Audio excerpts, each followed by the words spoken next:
मेरे श्रोताओं को मेरा नमस्कार। इस माहौल में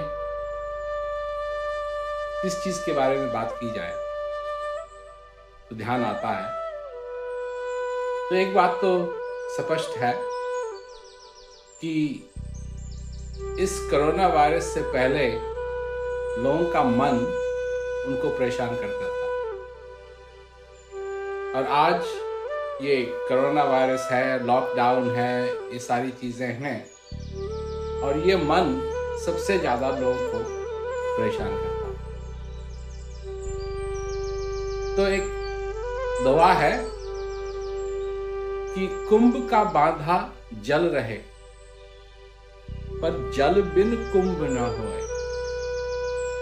ज्ञान का बांधा मन रहे, पर गुरु बिन ज्ञान न होए।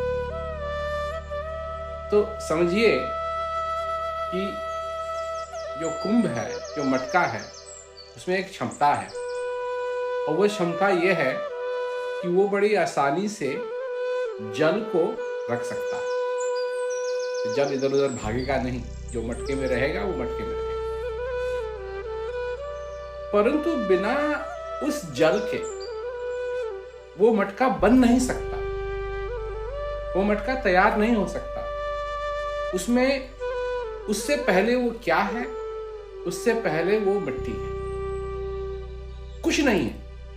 अगर उसमें जल डालें आप तो वो जल को रखेगा नहीं, बल्कि गारा बन जाएगा, कीचड़ बन जाएगा।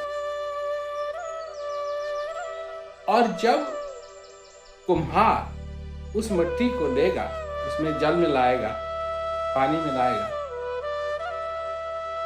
उसको मटके का आकार देगा, फिर उसको पकाएगा वो, तो अपने आप उसमें एक क्षमता आएगी कि वो उस जल को रख सके। और इसी प्रकार ये उदाहरण दिया है कि जो मन है, ज्ञान उस मन को बांध सकता है। अब मैं बताऊंगा ज्ञान, जो मन बांधने की बात है क्या है। परंतु गुरु के बिना वो ज्ञान नहीं होता है जो उस मन को बांध। तो आज हो क्या रहा है? वही हो रहा है। कोई इधर भाग रहा है, कोई उधर भाग रहा है, कोई किसी चीज के बारे में सोच रहा है, कोई किसी चीज के बारे में सोच रहा है। कोई ये सोच रहा है कि मेरे साथ क्या होगा, मेरा क्या होगा, ये नहीं है मेरे पास, वो नहीं है मेरे पास, मैं जाऊंगा क्या होगा, इस देश का क्या होगा, नेताओं का क्या होगा, पुलिस का क्या होगा। सब लोग, मतलब मन जो है, कोई रोक नहीं है इसके लिए। ये सब भाग रहा है। कभी किधर भागता है, कभी किधर भागता है, कभी किधर भागता है। सबसे बड़ी बात यह है कि इस मन के भागने में कोई समस्या है।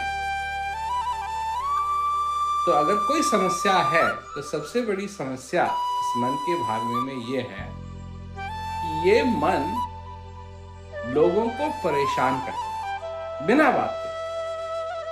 अब जो होगा सो होगा, उसको तो कोई टाल नहीं सकता। पर लोगों को सब्र नहीं है कि देखें जो कहा जा रहा है उसका पालन करें, आइसोलेट करें, घर में रहें, बाहर नहीं जाएं। और कंटैमिनेशन जो होता है, अगर किसी को ये बीमारी है कोरोना वायरस की, या वायरस लगा हुआ है और वो जंप करे किसी पे, तो अच्छी बात नहीं है। तो साधारण सी बात है कि आप वहां मत जाइए जहां ये हो सकता है, संभावना है।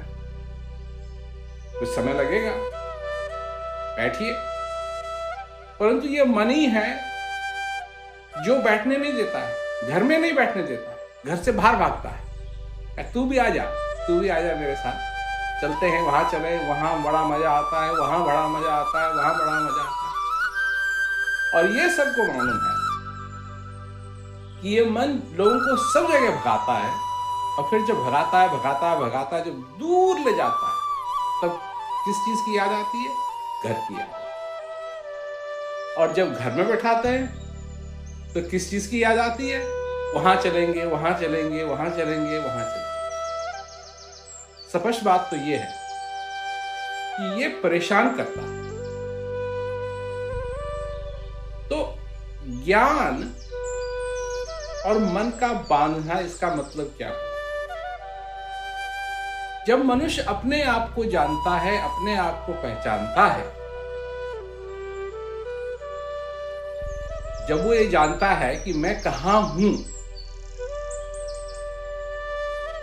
और घर में अगर आप बैठे हैं अपने घर में, अपने अपार्टमेंट में, अपने घर में, अपने मकान में, और कोई दरवाजा खटखटाए, तो आपको अच्छी तरीके से मालूम है कि आपने नहीं खटखटाया, वो तो कोई और है, कोई और दरवाजा खटखटा रहा है। अगर आपके घर में आपकी मिसेज हैं, आपकी घरवाली हैं, और वो आप दोनों के दोनों ही बैठ करके टेलीविजन देख रहे हैं और दरवाजा कोई खटखटाए, तो आपको अच्छी तरीके से मालूम है कि आपने दरवाजा नहीं खटखटाया और आपकी मिसेज ने दरवाजा नहीं खटखटाया, तो कोई और है। अच्छा, अगर आपका कोई बच्चा है, लड़का है, और वो भी आपके साथ है, और यही आपकी फैमिली है उस जगह, आप हैं, आपकी मिसेज है और आपका बच्चा है, और वो आप सब बैठे हुए हैं कि कमरे में, और कोई दरवाजा खटखटा रहा है, तो आपको भी मालूम है कि आपने दरवाजा नहीं खटखटाया, आपकी मिसेज ने दरवाजा नहीं खटखटाया, आपके बच्चे ने दरवाजा नहीं खटखटाया, तो कोई और होगा। ये एक सिंपल सी बात है, बड़ी साधारण सी बात है, परंतु जब आप अपने आप को जानते ही नहीं हैं कि आप कहां हैं, कौन हैं, क्या हैं, तो जब कोई दरवाजा खटखटाएगा तो आपको ये भी नहीं मालूम कि ये मेरा कमरा है या किसी और का कमरा है। कौन खटखटा रहा है? मैं तो नहीं खटखटा रहा, या मैं खटखटा रहा हूं। अपने आप को जब मनुष्य जानता ही नहीं है, जब अपने आप को मनुष्य समझता ही नहीं है, तो जो कुछ भी उसके इर्द गिर्द हो रहा है, वो कैसे समझेगा कि क्या ठीक है उसके लिए, क्या गलत है उसके लिए, क्या अच्छा है उसके लिए, क्या बुरा है उसके लिए?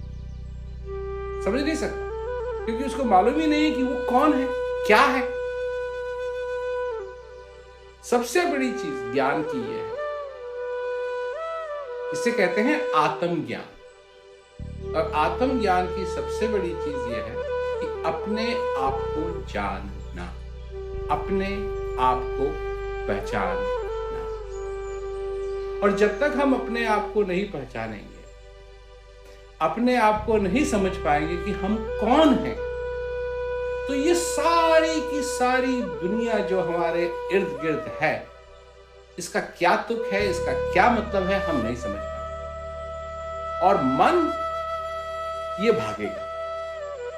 भागेगा, कभी कहीं जाएगा, कभी कहीं जाएगा, कभी कहीं जाएगा, किसी चीज की और क्या कहते कोशिश करेगा, इच्छा करेगा, और इन सारी चीजों में हम पड़े रहेंगे। जो हमारे पास है उसका भी हम आनंद नहीं ले पाएंगे, क्योंकि ये मन कहेगा नहीं और होना था। अब जैसे कोई गया, किसी ने सूट खरीदी या साड़ी खरीदी, तो खरीद के ले तो आए, परंतु कहीं धक धक होती है कि नहीं, वो इसके जो बगल में साड़ी थी वो कहीं अच्छी ना, इससे ज्यादा अच्छी ना।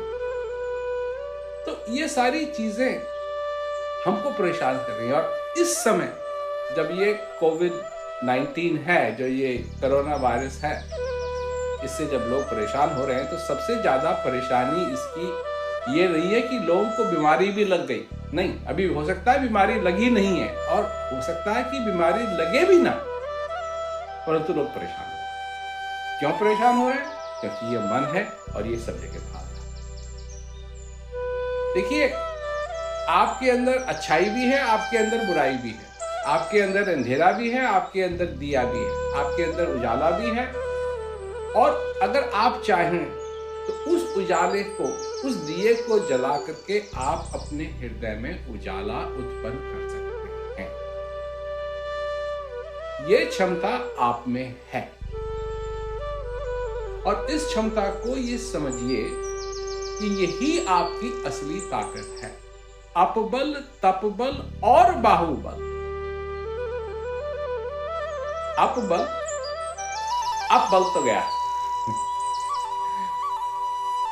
तप बल, लोग जो जो कुछ भी किया है लोगों ने उसका बल, मैंने ये किया, मैंने ये किया, मैंने ये किया, मैंने ये किया, मैं फला देश का ये हूं, मैं फला देश का ये हूं। बात यह है कि कोरोना वायरस ये नहीं समझती है कि कितनी डिग्री आपके पीछे लगी हुई है, कितनी डिग्री आपके दीवार में टंगी हुई है, उसको कोई मतलब नहीं है।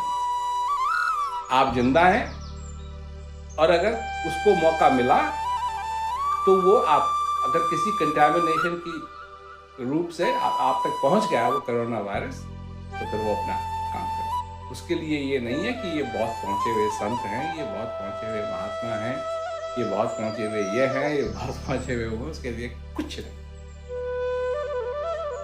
तो अपबल, तपबल और बाहुबल, अब कोई बली भी हो, वो तो कोरोना वायरस तो बहुत ही छोटा है, माइक्रोस्कोपिक है, आंख से दिवस से दिखाई नहीं देगा, और वो इतना ताकतवर है कि बड़े बड़े ताकतवरों को पलंग पे सुला दे, पलंग पे बिठा दे। अपबल, तपबल और बाहुबल, और एक ही बल बचा है, और वो बल है, चौथो बल है राम। वो अगर हमारे पास है वो बल, जिस राम की बात हो रही है, वो राम, एक राम दशरथ का बेटा, एक राम घट घट में बैठा, एक राम का जगत पसारा, एक राम जगत से न्यारा। वो राम जो हमारे घट में बैठा है, उसको हम जान सकते हैं, उसको हम पहचान सकते हैं, उसकी मदद से वही ज्ञान जो उस तक पहुंचा दे। तो कुंभ का बांधा जल रहे पर जल बिन कुंभ न होए, ज्ञान का बांधा मन रहे पर गुरु बिन ज्ञान न हो। और इसलिए इस ज्ञान की जरूरत है कि ये ज्ञान अगर हमको मिल जाए तो फिर इस ज्ञान से हम अपने आप को पहचान सकें, अपने आप को जान सकें। और अगर हमने अपने आप को जान लिया फिर भाई वाह, चाहे कोई भी स्थिति आए, अभी मैं एक बात कहता हूं सभी लोगों से कि देखिए, अगर आप अपने आप को भाग्यशाली नहीं समझ रहे हैं और इन परिस्थितियों के कारण आप अपने आप को भाग्यशाली नहीं समझ रहे, तो एक बात याद रखना, भगवान राम की बात, उस दिन उनका राज्याभिषेक होना, दशरथ ने पहले ही अनाउंस कर दिया कि अब अच्छा ठीक है, अब समय आ गया है, राम का क्या कहते हैं क्राउनिंग होगा और राम राजा बनेंगे। उस दिन सब लोग तैयारी में लगे हुए थे, सभी लोग खुश थे, सारे अयोध्या के वासी चाहते थे कि भगवान राम बने, सभी चाहते थे। पर उस दिन क्या हुआ, एक तरफ तो वो खुशी है, सीता को भी खुशी थी, लक्ष्मण को भी खुशी थी, भगवान राम को भी खुशी थी, सारे अयोध्यावासियों को खुशी थी। दशरथ जो इतने बलवान थे, 10 रथ, क्या ताकत थी उनकी, जैसे नाम ही उनका था 10 रथ, 10 रथों के बराबर उनकी ताकत थी। वो भी खुशी थे, सब लोग खुश थे कि आज भगवान राम का क्या कहते हैं राज्याभिषेक। और उस दिन हुआ क्या, उस दिन उनको कहा गया कि तुम 14 साल के लिए वनवास जाओ और तुम्हारा राज्याभिषेक नहीं होगा, भरत का, भरत राजा बनेंगे और तुम 14 साल के लिए वनवास जाओ। जिस दिन इतना खुशी का दिन हो और ऐसी खबर मिले, और ये हुआ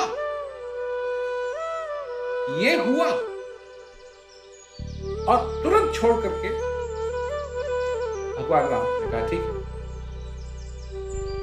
जैसे जैसे पिताजी चाहते हैं मैं वैसा ही करूँगा। सीता ने कहा मेरे से बात मत करो मैं तो आऊंगी तुम्हारे साथ, मैं तुम्हारी अर्धांगिनी हूँ, कैसे छोड़ दूँ। वो जमाना अलग था, वो जमाना अलग था। और लक्ष्मण ने कहा कि मेरे को तो आना ही है तुम्हारे साथ।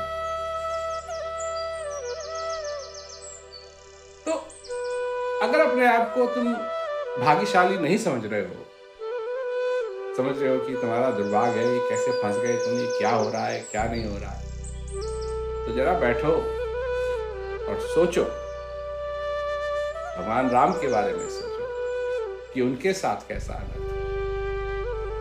क्योंकि वो तो सब कुछ, मतलब उस दिन कितना हर्ष होगा सभी लोगों को, कितनी खुशी होगी, कितनी एक्साइटमेंट जिसे कहते हैं। और हुआ क्या, 14 साल के लिए वनवास, और तुम्हारा राज्याभिषेक नहीं होगा भरत का।